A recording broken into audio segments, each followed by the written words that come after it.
अब बात आज की एक और बड़ी खबर, बजट को लेकर बवाल, इंडी गठबंधन हो गया है लाल। बात उसकी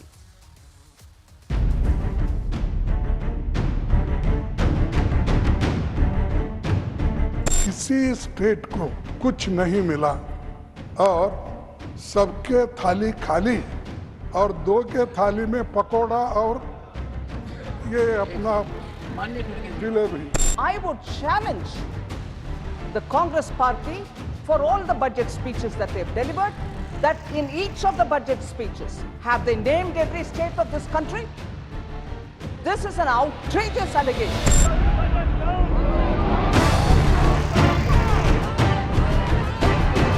ये सिर्फ किसी को खुश करने के लिए, कुर्सी बचाने के लिए वो ये सब हुआ है, जिसका हम कंडम करते हैं।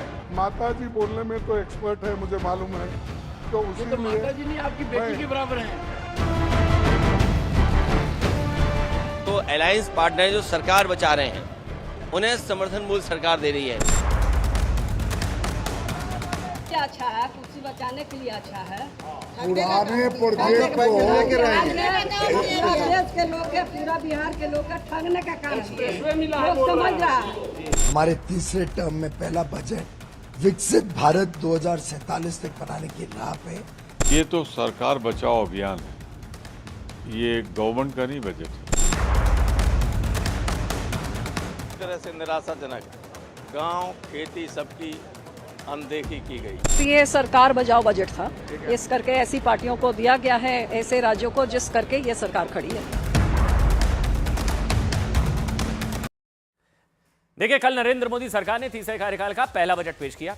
मोदी 3.0 का पहला बजट, कुल 48 लाख करोड़ के बजट में राज्यों को 12,47,000 करोड़ के फंड का एलोकेशन हो गया।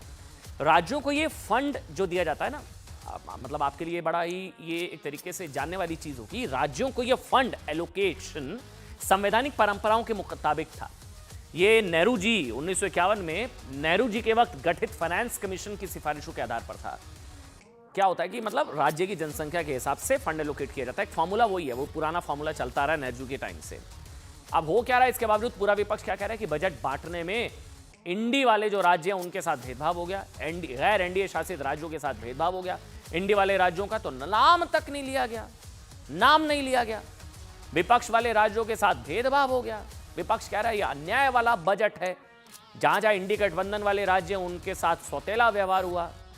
मोदी सरकार का बजट देश के संघीय ढांचे के खिलाफ है। बजट के खिलाफ विपक्ष ने आज संसद में प्रदर्शन भी किया। देखिए आपके सामने तस्वीरें हैं, प्रदर्शन भी हो रहा है, बजट के खिलाफ प्रदर्शन, और विपक्ष कह रहा है ये अन्याय वाला बजट है। प्रदर्शन किया गया। सभी का आरोप था कि ये देश का बजट नहीं बल्कि गठबंधन का बजट है, सहयोगियों को खुश करने वाला है। समाजवादी पार्टी कह रही है कि बजट में उत्तर प्रदेश को कुछ नहीं मिला। टीएमसी कह रही है कि मोदी बंगाल से जलते हैं इसलिए बंगाल से सौतेला व्यवहार हो गया है। यूपी को कुछ नहीं मिला, बंगाल को कुछ नहीं मिला। कर्नाटक, कांग्रेस कह रही है कर्नाटक को कुछ नहीं मिला। डीएमके कह रही है बजट से तमिलनाडु को कोई फायदा नहीं हुआ। सबसे इंटरेस्टिंग विरोध तो बिहार को लेकर, क्योंकि बिहार को तो मतलब दिल खोल कर दिया गया। लोग कह रहे हैं कि बिहार को कुछ ज्यादा ही दे दिया गया। ये इंडी गठबंधन के कुछ राज्य भी कह रहे हैं दिल्ली से बिहार को बहुत ज्यादा दे दिया गया। लेकिन चलिए, पॉलिटिक्स। बजट से पहले कांग्रेस और विपक्षी पार्टियां कह रही थी कि बिहार को विशेष राज्य का दर्जा मिलना चाहिए, ठीक। और बजट के बाद अब बिहार को मिले विशेष पैकेज पर ही सवाल उठाए जा रहे हैं।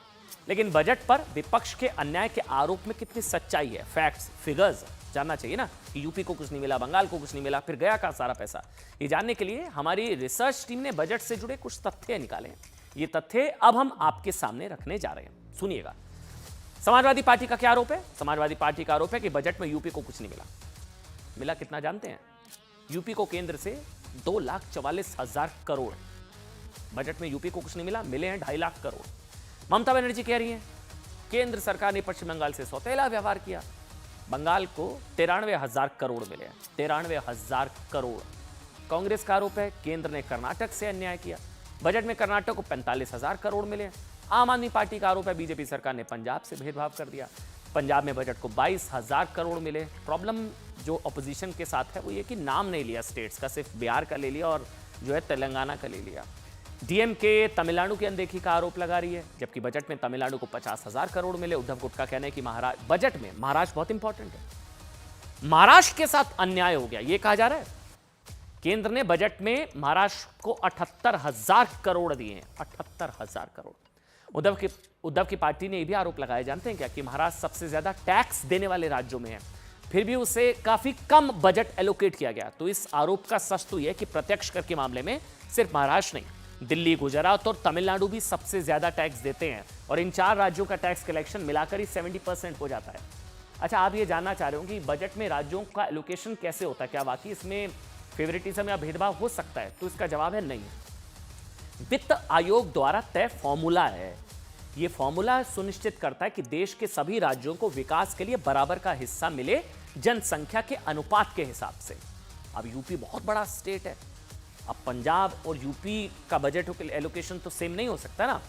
अच्छा, इसके आधार होते हैं, इस फॉर्मूले में कुछ प्रमुख आधार होते हैं।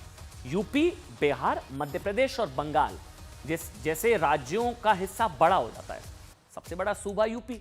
संविधान के अनुच्छेद 280 के अनुसार टैक्स की हिस्सेदारी वित्त आयोग तय करता है, और राज्यों की आबादी, परफॉर्मेंस, आय और राज्यों का घाटा कम करने की कोशिश के आधार पर फंड दिया जाता है। मतलब बिना भेदभाव के सभी राज्यों को समान अवसर मिले, जनसंख्या अनुपात के हिसाब से फंड एलोकेशन होता है।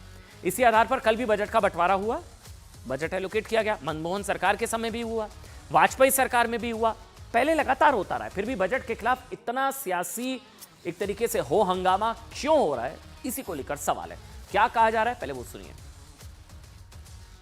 हम लोग किसान के लिए पैकेज मांगते हैं, गरीब के लिए पैकेज मांगते हैं, लेकिन ये सरकार देखिए आप किसको पैकेज दे रही है?